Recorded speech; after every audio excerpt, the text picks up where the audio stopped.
Liwasan, Bonifacio. Kami po ay nagmarcha mula pa rin sa eskolta papunta rito kanina. Yung mga manggagawa namin na rider ng JNT at Plus tumakas sa kanilang trabaho para lamang pumunta rito sa Liwasan, Bonifacio.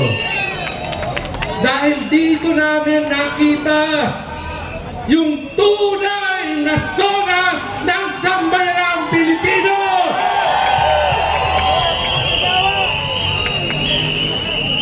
Ang magaganap na zona sa Lunes ay puro kasinungalingan. Kaming hanay ng mga manggagawa, matagal na pong nagdudusa dahil dito sa patakaran ng gobyernong ito sa Department of Labor, yung DO 174, yan ang salot sa hanay ng mga manggagawa. Mismo ang gobyerno ang nagsasabi, mag-invest kayo rito sa Pilipinas. Walang regular na mga manggagawa dito sa bansang Pilipinas. Puro mga agency.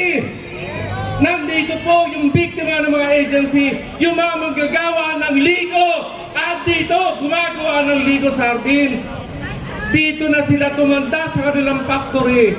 Ang sabi nung may-ari ng Ligo, hindi namin kayo empleyado, empleyado kayo nung tinatawag na service provider. Yan ba ang pagmamalaki niya sa Lunes? O iba-black news na naman niya yung problema ng hanay ng mga manggagawa? Ipagmamalaki niya ba yung 35 pesos na wage increase dito sa NCR? Eh kulang pa ho yan. Magkano ang bigas? 60 pesos?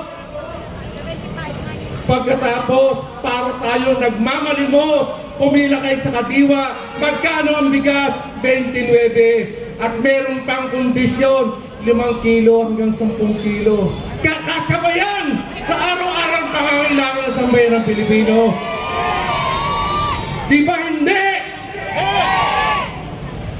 Umpisa pa lamang po ito nung hanay ng mga manggagawa sa ilalim ng aglo, kung saan may activities ang mag-isog, sasama po kami. Pinagmamalaki ng BBM sa 24 foreign trip niya, pinagmamalaki niya na meron 19 billion dollars na inuwi daw si BBM. Bugok mo. Yan ba ang sasabihin niya na maganda ang ekonomiya ng Pilipinas? Eh mismo ang sabi ng Central Bank, ang sinasabi ay 3.3 billion lamang ang pumasok. Nasaan ang mga foreign investor? Bakit ayaw pumasok ng foreign investor? Dahil sa antindi ng korupsyon dito sa bansang Pilipinas. Antindi ng red tape.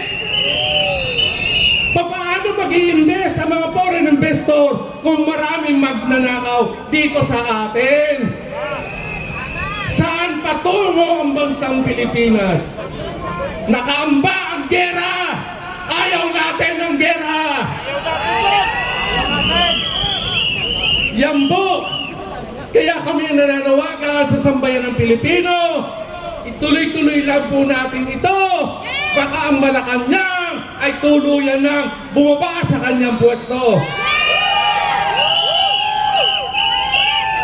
Kaya hindi po titigil ang hanay ng mga manggagawa. Dahil gutom na po kami.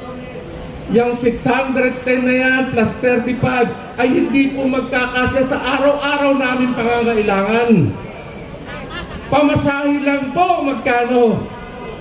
Apektado pa kami ng modernization jeep na yan. So mga kasama, hindi tayo titigil hanggat hindi tayo nagtatagumpay. Mabuhay ang maisog! Mabuhay ang uring manggagawa! Gutom na ba kayo, mga kasama? Yung mga nagmarcha, gutom na ba? Sanay tayo sa gutom. Dahil matagal na tayong gutom. Tama ba, mga kasama? Hanggat di natin napapa-abolish ang DO 174, hindi titigil ang hanay ng mga manggagawa. Lulusob at lulusob sa Department of Labor para tayo ang magtagumpay. At nakaambang mag-strike, isa sa pinakamalaki na logistic ng welcome ang SADC. Ang straight ahead. Nandito po ba ang taga-straight ahead? Pinapanawagan po namin kung magpuputok po ang strike ng mga taga-SADC, humihingi po kami ng suporta sa sambayan ng Pilipino para suportahan ang laban ng mga manggagawa dahil patuloy at patuloy ang tanggalan diyan sa straight ahead. Kaya mga kasama, hindi ko na papahabain po ang ating ano. Ang importante na ipahayag natin ang posisyon ng hanay na mga manggagawa dahil ito ang tunay na sona ng taong bayan. Maraming salamat po sa inyo, ma'am. Maraming salamat at napakaraming mensahe. Maraming salamat po. Napakaraming issue natin. Basahin po natin, Rafa, basahin natin kung ano yung mga nakasulat dito. Nasaan na ang mga proyekto? Ayun, ibasura. Presyo ng bilihin Ayun. kailan mababa. Basura Ang Dole Order 174. Okay. Justice for Pastor Kibuloy. Yan.